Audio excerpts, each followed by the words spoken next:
देखें, अक्सर मान लेते हैं कोई ज़मीन का टुकड़ा जो है उसको लेकर ज़मीन का विवाद हो गया, और उस विवाद का कारण जो है आप एक तरह से सभी में जो भी परिवार के लोग हैं या अन्य लोग हैं उसके बीच में हो जाता है मारपीट। लेकिन आपको पता होना चाहिए कि अगर आप ये गलती करेंगे तो आपको उसके बाद का प्रक्रिया क्या होने वाला है। आपने जो है वर्चस्व दिखाकर इस व्यक्ति का सर तो फोड़ दिया, आपने वर्चस्व दिखाकर इसके साथ जो है आप यहाँ पर मारपीट तो कर लिए, लेकिन अगर मान लेते हैं इस व्यक्ति के द्वारा, या तो अगर इस व्यक्ति को आप मारपीट करते हैं और इसको कुछ हो जाता है तब तो आप जानते हैं कि आप पर क्या होगा।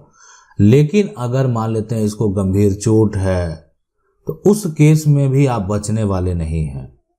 जमीन विवाद में अगर आप मारपीट करेंगे और मारपीट करने से अगर मान लेते हैं किसी को हानि पहुंचती है, एक होता है कि नहीं कोई हानि नहीं है, आपने जो है आपस में लड़ाई की और एक तरह से हो सकता है कि आपके द्वारा जो है शांति भंग करने का एक प्रयास किया जा रहा है, तो फिर वो बात अलग है। लेकिन मारपीट हो गई, बात चला तो मैं जिसको कहते हैं होने लगा, अब फिर एक तरह से मारपीट शुरू हो गई तो बहुत लोग घायल भी हो गए। तो मामला देखें, जमीन विवाद का जो निपटारा होता है, किसी तरह का कोई भी मान लेते कब्जा से विवाद हो या सुधार की बात हो, तो ये तमाम सिविल कोर्ट के मामले हैं, सिविल कोर्ट में आप जा सकते हैं इसको लेकर। लेकिन जब बात आ जाती है मारपीट की, आप किसी का जो है एक तरह से आप किसी को हानि पहुंचाते हैं, तो फिर ये मामला क्रिमिनल कोर्ट तक भी जा सकता है। आपको एक अपराध में जो है जेल भी जाना पड़ सकता है। तो इसीलिए कि ये जो बात करें यहाँ पर कोर्ट में, अब रेवेन्यू कोर्ट है तो यहाँ टैक्स संबंधित जो भी है, सरकार को कर जो सरकार वसूलती है उससे संबंधित है।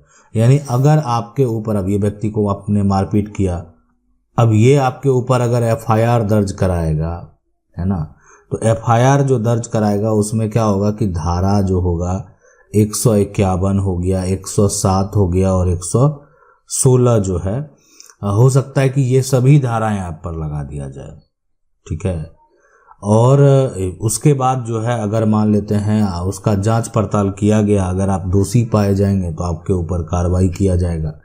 यानी आप ऐसे समझ सकते हैं कि इसमें जो है अगर आप एक तरह आपको गिरफ्तार किया जाता है तो आपको ऐसा नहीं कि जमानत नहीं मिलेगा, बिल्कुल मिलेगा। आपकी गिरफ्तारी होगी तो ये जमानत, एक तरह इसमें जमानत आपको मिल जाएगा, ठीक है। आपको हो सकता है कि सजा जो भी हो, सजा और उसके साथ साथ जो है जुर्माना भी लगाया जाए। लेकिन समस्या उत्पन्न हो गया, थोड़ी सी गलती के चलते एक बड़ा समस्या उत्पन्न हो गया। तो इसीलिए जो है खास करके इसके अलावा भी आपके ऊपर जो है अन्य तरह से कार्रवाई जो है वो किया जा सकता है। अब सवाल उठता है, देखें, छोटी मोटी अगर कोई भी जमीन विवाद की समस्या आती है तो आपके जो एक तरह से देखा जाए तो अंचल लेवल स्तर पर जो है अधिकारी हैं, आप उनके पास जाकर शिकायत कर सकते हैं। आप अगर वहां से असंतुष्ट हैं तो आप अनुमंडल जा सकते हैं। अनुमंडल स्तर पर जो भी एक तरह से अधिकारी हैं उनसे शिकायत कर सकते हैं, या आप जो जिला स्तर के जो एक तरह से अगर बात करें तो अधिकारी हैं वहाँ आप शिकायत कर सकते हैं। जिला में जो अगर बात करें तो जिला स्तर पर जैसे अपर जो है संभालता है रेवेन्यू का, तो वहाँ पर जो है आप शिकायत लेकर जा सकते हैं। तो ये जो छोटी मोटी जो विवाद है, छोटा मोटा जो समस्या है, उसका अगर आप हल निकालना चाहते हैं तो आपको ये प्रक्रिया करना पड़ेगा।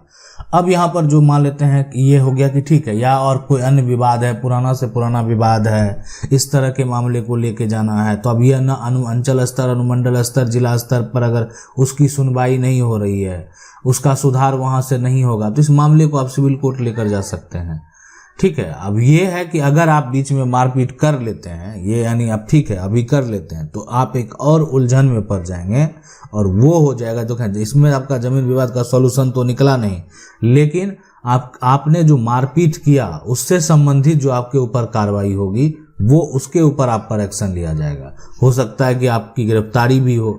अगर आप पर और अन्य कोई मामले दर्ज होंगे तो आप पर एक तरह से आप और भी एक्शन लिया जा सकता है।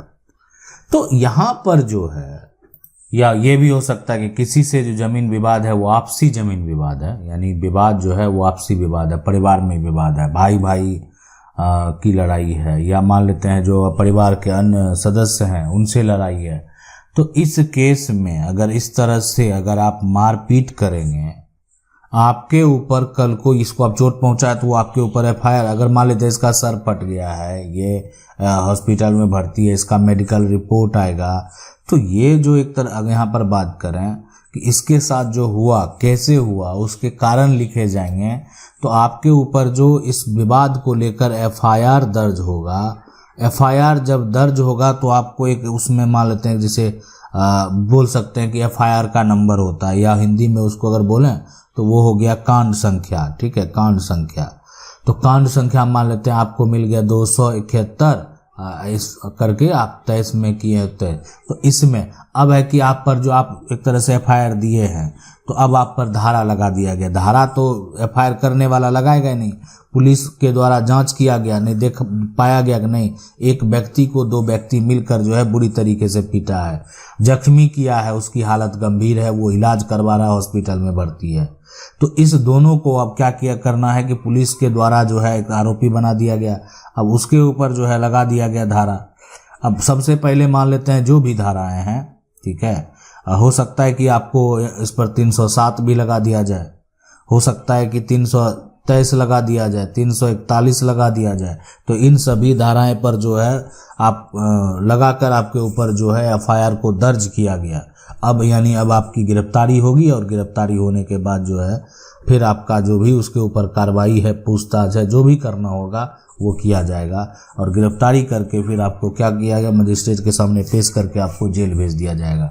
उसके बाद आप झूलते रहें तो थोड़ी सी गलती के चलते, ठीक है, मान लेते हैं अगर आपका अधिकार है, आपको लगता है कि ये व्यक्ति जिसके साथ आप मारपीट किए हैं वो आपके अधिकार को जो है, आपकी संपत्ति को जो हानि पहुंचाया, क्षति पहुंचाया, तो उसके लिए भी विकल्प है, आप कोर्ट जा सकते हैं, उसको परास्त कर सकते हैं।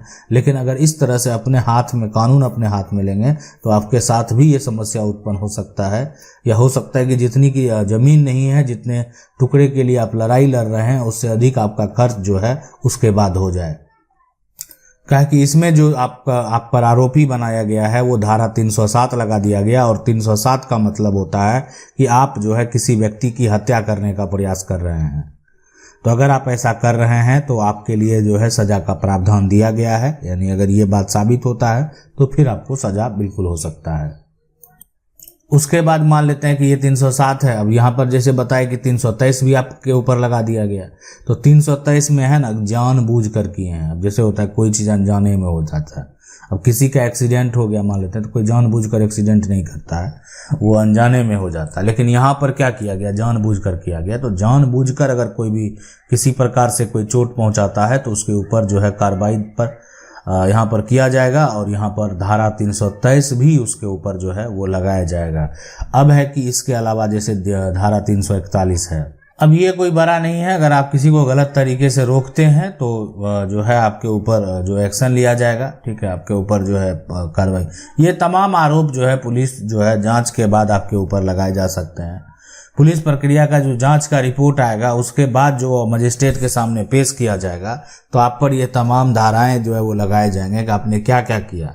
अब वो धाराएं किस प्रकार से लगाए जाएंगे कि आरोपी जो है वो अपने एफआईआर में क्या क्या वहाँ पर एक तरह से लिखित रूप से दिया है कि उसके साथ क्या क्या हुआ है ना, उसके साथ उसको जानबूझकर मारा गया, उसको जो है जान मारने का प्रयास किया गया। तो ये जो कहने का मतलब है, ये आरोपी जो है एफआईआर वहाँ पर जो पुलिस के सामने, पुलिस प्रशासन है ना, थाना अध्यक्ष है, उनके सामने जो प्रस्तुत किया, तो उसके बाद होगा उसका जांच तो किया जाएगा। जो आसपास के लोग हैं जहाँ पर यह घटना घटी वहाँ पर भी एक तरह से पूछताछ किया जाएगा। अगर कोई ऐसा इलाका है जहाँ पर कुछ कैमरे लगे हुए हैं तो उससे भी जो है वेरीफाई करके देखा जाएगा। तो अगर तमाम जो पुलिस का जांच है उसके बाद अगर आप दोषी पाए जाते हैं तो पुलिस के द्वारा ये तमाम धाराएं आपके ऊपर लगाकर जो आपको जेल भेज दिया जाएगा। और अगर आपको जेल भेज दिया जाएगा तो फिर आप बेल के लिए जो है, जमानत के लिए जो है आप अपनी लड़ाई शुरू करेंगे। तो ये जो प्रक्रिया करने से, यानी खास करके ज़मीन का विवाद जो है, अगर उससे आप बचना चाहते हैं तो आप जो है सिविल के रास्ते जो है अपने जो हक की बात है, अगर आपका कानूनी अधिकार है तो वो प्राप्त कर सकते हैं।